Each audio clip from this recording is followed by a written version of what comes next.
আজ ২৬শে ডিসেম্বর ভারতের সংবিধান দিবস। ঠিক সেই দিনটিকে মাথায় রেখে আজ বৈকাল ৫টা নাগাদ বীরভূম জেলার সিউড়ি ১ নম্বর ব্লকের অন্তর্গত আলুন্দা গ্রাম পঞ্চায়েতের ইটাগড়িয়া ফ্রেন্ডস ক্লাবের পক্ষ থেকে পালন করা হলো সংবিধান দিবস।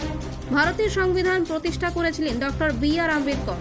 আর আজ সেই ২৬শে ডিসেম্বর সংবিধান দিবস পালন করা হলো ইটাগড়িয়া ফ্রেন্ডস ক্লাবের পক্ষ থেকে।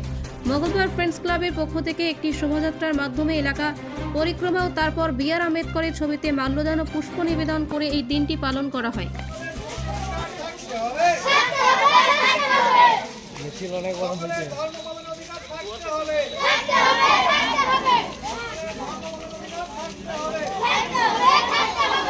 এবার বাজাজ টু হুইলার কেনার পাশাপাশি পেয়ে যাবেন আকর্ষণীয় উপহার। এই ইচ্ছে পূরণ করছে দাস অটোমোবাইল। এখানে নতুনত্ব বাইক, আকর্ষণীয় ফিচার্সে সীমিত দামের মধ্যে সর্বনিম্ন ডাউন পেমেন্ট এবং সর্বনিম্ন সুদে সর্বোচ্চ ৪ বছর কিস্তির সুযোগে সংগ্রহ করুন। এছাড়াও এখান থেকে পেয়ে যাবেন ইলেকট্রিক স্কুটি চেতক। আমাদের ঠিকানা সাঁইথিয়া সিউড়ি মেন রোড, অনুকূল মন্দির সন্নিকটে। যোগাযোগ নম্বর 9832756184 9083647297।